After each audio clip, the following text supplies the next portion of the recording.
మంచి స్థానాన్నైనా ఇవ్వండి.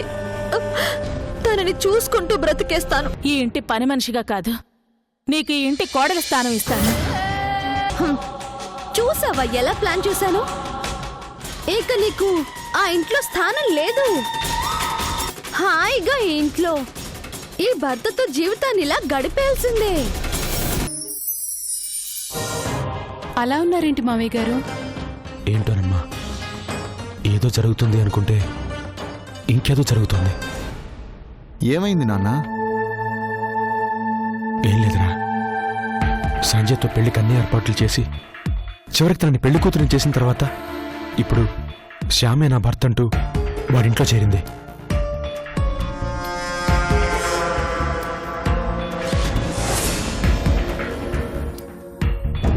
వాడింట్లో ఉండడం ఏంటి మావయ్య? అదే అర్థం కావట్లేదమ్మా. ఎందుకు ఇలా చేసావని అడగడానికి సంజయ్ శిరీష్ దగ్గరికి వెళ్తే వాడిని అవమానించింది. విషయం తెలుసుకుని నేను స్నేహ వెళితే మమ్మల్ని కూడా శిరీష్ అవమానించింది. అలాంటి వాళ్ళని నమ్ముకుంటే ఇలాగే అవుతుంది. ఏం రేఖ, నీకిప్పుడు బాగా సంతోషంగా ఉందిగా? నువ్వనుకున్నట్టే కస్తూరికి శిరీష్ అడ్డు లేకుండా పోయింది. అతనేంటో తెలుసు కూడా అతని దగ్గరికి ఎలా వెళ్ళింది మావయ్య? అదే అర్థం కావట్లేదమ్మా. అదేంటి నాన్న, వాడి వల్ల అంత సఫర్ అయ్యాక కూడా మళ్ళీ వాడి దగ్గరికి ఎందుకు వెళ్ళింది? నాకు తెలిసి శిరీష్ ఏదో దాస్తోందిరా. ఇష్టం లేని ఇష్టాన్ని నటిస్తూ మనందరికీ దూరం కావాలని చూస్తోంది. ఇప్పటికీ నీకు అర్థం కాదా? మొదటి నుంచి నేను చెప్తూనే ఉన్నాను, అది మనకి తగిన మనిషి కాదు, దాన్ని నమ్మొద్దు అని. ఒక పక్క అవమానించిందని నువ్వే చెప్తున్నావు. అలా అవమానించడంలో దాని తప్పు లేదని నువ్వే సమర్థిస్తున్నావు. శిరీష్ తప్పు చేయదు రేఖ. ఇలా చేయడం వెనక ఖచ్చితంగా ఏదో కారణం ఉండే ఉంటుంది.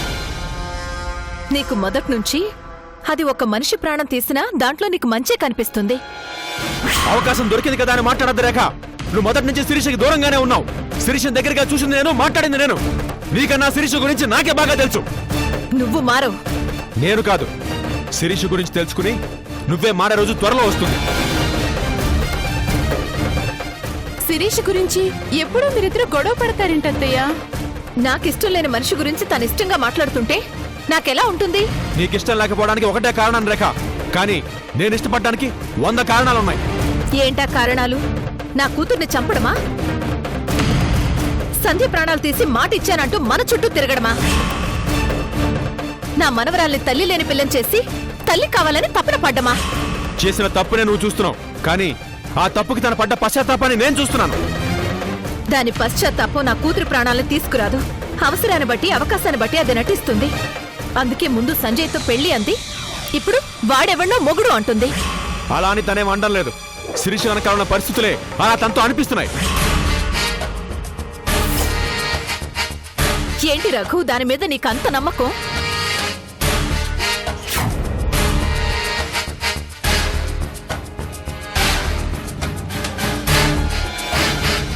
శిరీష్ మీద నాకున్న నమ్మకానికి నీకు కారణాలు చెప్పినా అర్థం కావు.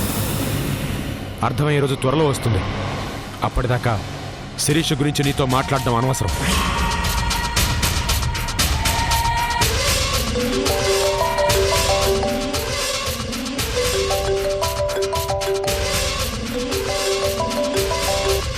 చెప్పదునా? ఏంటి రేఖ, ఇక్కడ పెళ్లి పనులు పెట్టుకుని ఇంకా రాకుండా ఏం చేస్తున్నారు? వచ్చేస్తావులే వదినా. నేను బయలుదేరదాం అనుకునే లోపే నువ్వే ఫోన్ చేసావు. నువ్వుంటే కాస్త నాకు తోడుగా ఉంటావని బయలుదేరుతున్నాను, వచ్చేస్తాను. కస్తూరి కూడా ఇప్పటికీ మిమ్మల్ని 10 సార్లు అడిగింది. త్వరగా వచ్చేయండి రేఖ. కస్తూరియే నీకు తగిన కోడలు అనుకున్నాను.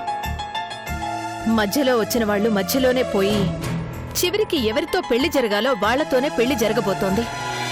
ఈ విషయంలో మాత్రం నాకు చాలా సంతోషంగా ఉందదినా. కస్తూరిని కోడలుగా చేసుకోవడం నాకు సంతోషంగానే ఉంది. ఈ నిర్ణయం నేను కాస్త ముందుగా తీసుకుంటే బాగుండేది.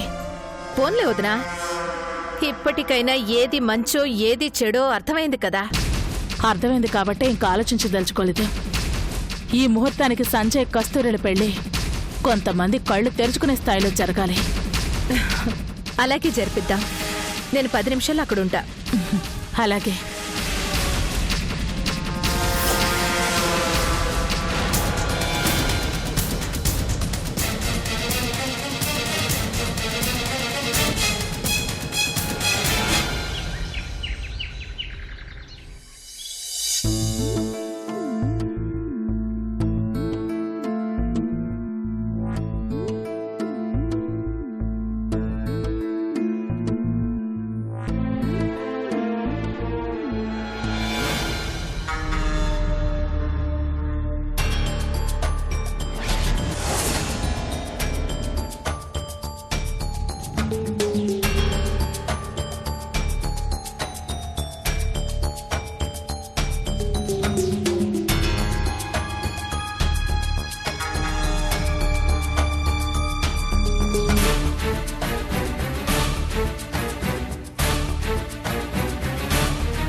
ఏం కళ్ళవి, కత్తులు పనికిరావు.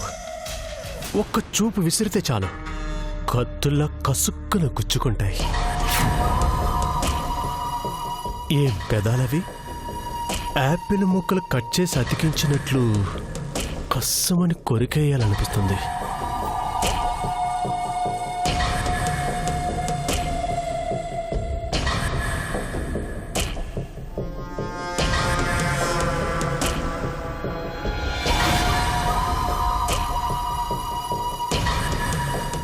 ఏంటి నెట్టేస్తున్నావు? ఈ అందం కోసమేగా చావుని పలకరించి మరీ వచ్చాను.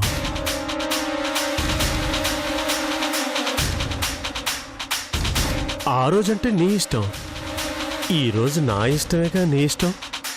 భర్త అడిగింది కాదనకూడదమ్మా. రా.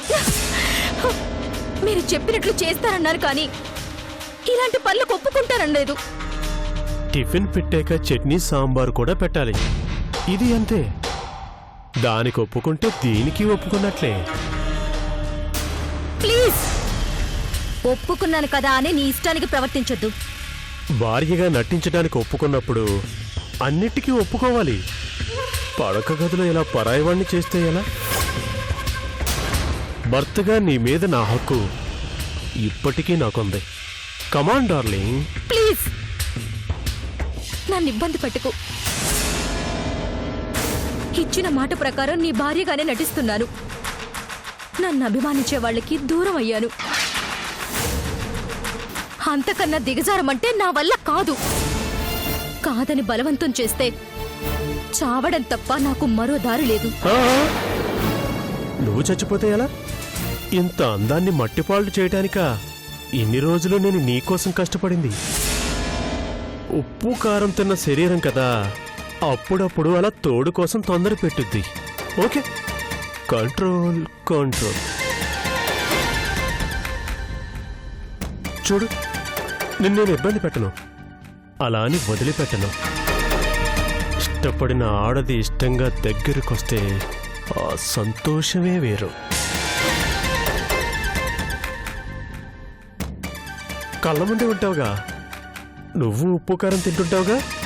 వస్తావు, నీ అంతటి నువ్వే వస్తావు. వెయిట్ చేస్తాను.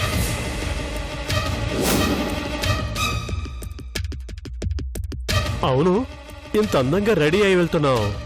మొగుడు పోస్టులో ఉన్నాను. ఎక్కడికో చెప్పెళ్ళవా? కస్తూరి పెళ్లికి రమ్మంది కదా, అక్కడికి. ఓహో, అక్కడికా?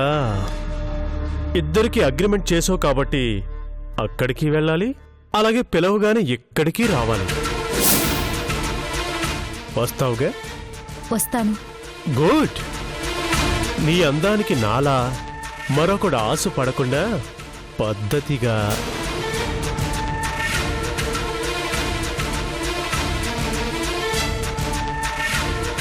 ఇలా వెళ్ళరా. ఇప్పుడు వెళ్ళు.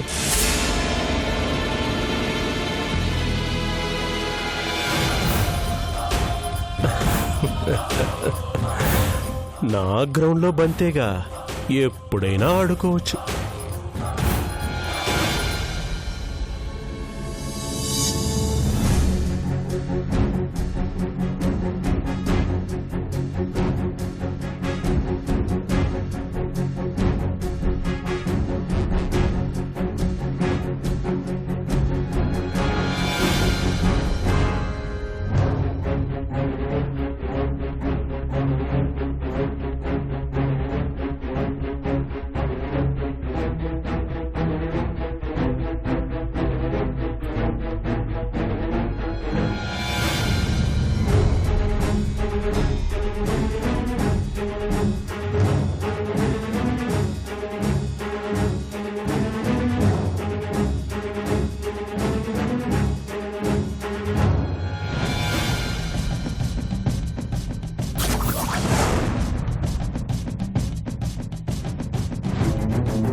రేఖ, ఆ?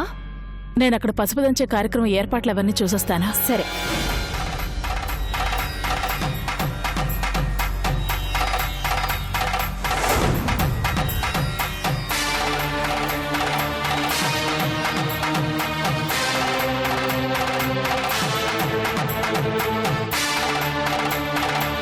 పంతులు గారు, పూజకన్నీ సిద్ధం చేశారు కదా? సిద్ధం చేశానమ్మా. ఏమా, పసుపు దంచే కార్యక్రమాలకి అన్ని రెడీగా ఉన్నాయి కదా? అన్నీ రెడీగానే ఉన్నాయి.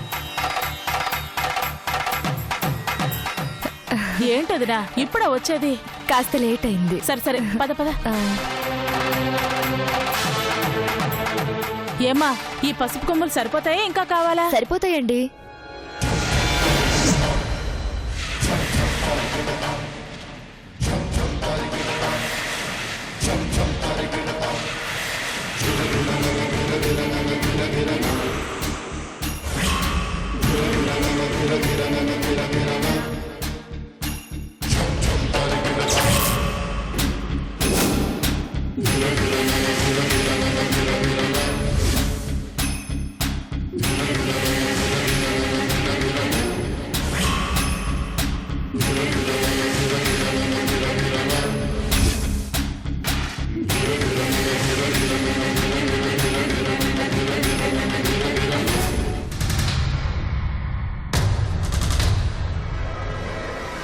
ఆగో,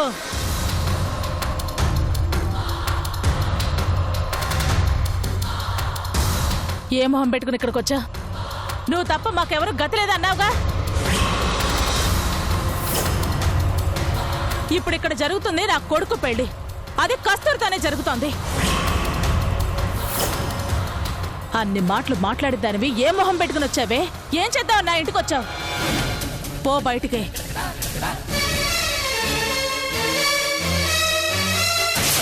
మనిషికో మాట గొడ్డుకో దెబ్బ అన్నారు. పోవే బయటికి, పో.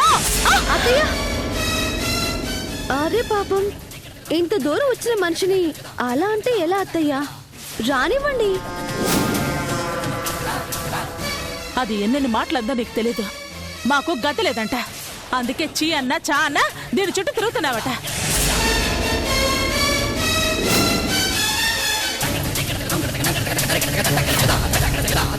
అన్ని మాటలు మాట్లాడి అసలు ఏ మొహం పెట్టుకుని నా ఇంటికి వచ్చిందో నాకు అర్థం కావట్లేదు. ఏయ్, ఏంటి ఇంకా చూస్తున్నావు? చేసిన ఘనకార్యాలు చాలేదా? బయటికి వెళ్ళు.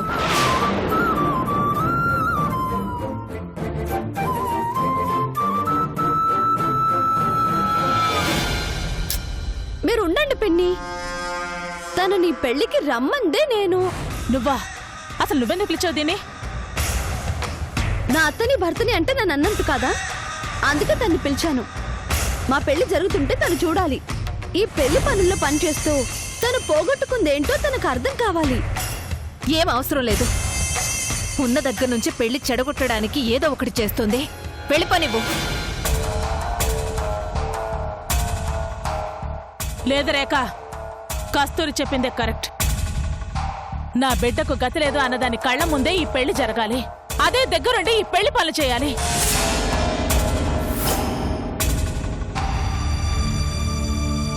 అది లేకపోతే నా కొడుకు పెళ్లి కాదు అన్న భ్రమలో ఉన్నదానికి, అది లేకపోయినా పెళ్లి ఎంత బ్రహ్మాండంగా జరుగుతుందో దానికి తెలియాలి.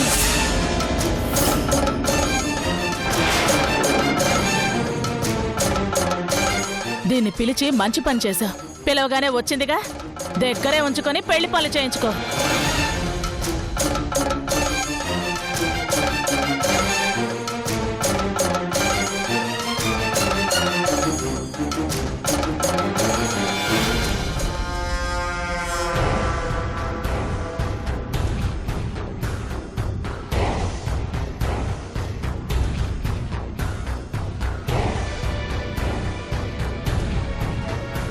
రమ్మనగానే టైంకొచ్చావు. అలాగే దగ్గరుండి పెళ్లి పనులన్నీ నువ్వే చూసుకో. గెలవటం అంటే ఎలా ఉంటుందో చూసి అప్పుడు వెళ్దు గాని. ఇప్పుడు నువ్వు నాకిచ్చిన మాట ప్రకారం చచ్చినట్టు పెళ్లి పనులన్నీ దగ్గరుండి చేయిస్తావు. నెక్స్ట్ 7 వారాల నగలు మా అత్తగారి చేతుల మీదుగా నాకు ఇస్తారు. అది చూసి నువ్వు బాధపడాలి. దాని నెక్స్ట్ నా చేత పసుపు దంచే కార్యక్రమం దగ్గరుండి నువ్వు చేయిస్తావు. అది చూసి నువ్వు బాధపడాలి. Be ready. Bye.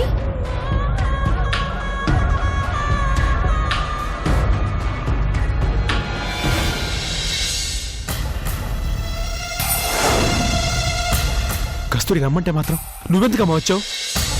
Sneha aunty, రేఖ అమ్మ, సంజయ్, కస్తూరి అంతా హ్యాపీగా ఉన్నారు. అందుకే నేను రాక తప్పలేదు. వాళ్ళ సంతోషం కోసం నువ్వు అనుక్షణం బాధపడుతూ ఉండాలా? చూడు, నువ్వు రాకపోయినా ఇక్కడ లేకపోయినా వాళ్ళు ఎప్పుడు సంతోషంగానే ఉంటారు. నా మాట విను, పద. అంకుల్, నువ్వే దగ్గరుండి పెళ్లి పనులన్నీ చూసుకోవాలని కస్తూరి మాట తీసుకుంది. నువ్వు ఇలా బాధపడుతూ ఉంటే నేను చూస్తూ ఉండలేనమ్మా. కొంతమందికి ఆ దేవుడు ఏం అడక్కపోయినా అన్నీ ఇస్తాడు. కొంతమంది ఎంత మొరపెట్టుకున్నా బాధ పెడుతూనే ఉంటాడు. నేను రెండో రకానికి చెందిన మనిషిని.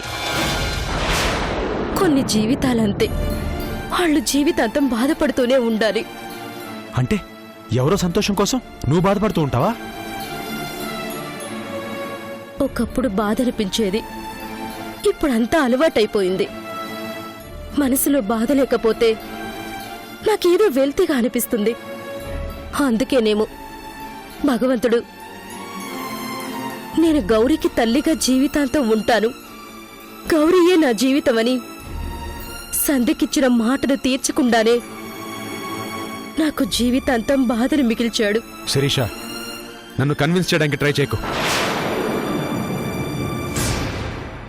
ఇప్పుడు జీకే సామ్రాజ్యానికి సంబంధించిన 7 వారాల నగలు కస్తూరికిచ్చే టైం అయింది. నేను దగ్గర లేకపోతే కస్తూరికిచ్చిన మాట తప్పిందన్నవుతాను. వస్తాను.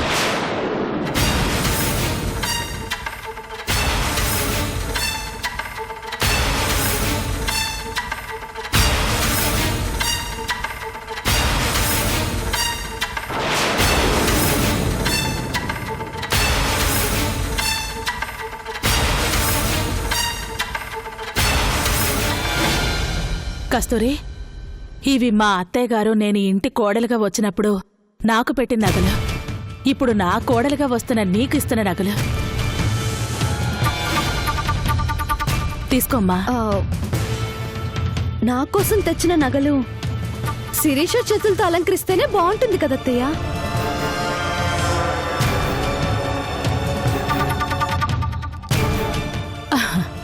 అవునమ్మా, కొంతమందికి ఏం పోగొట్టుకున్నావో తెలియాలంటే కొన్ని వాళ్ల చేత్తోనే చేయిస్తేనే బాగుంటుంది.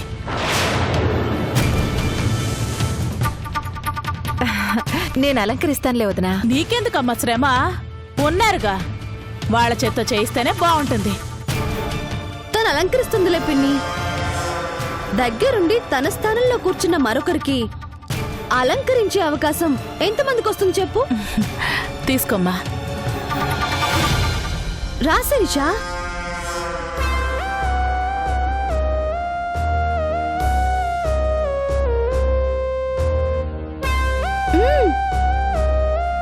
అలంకరించు.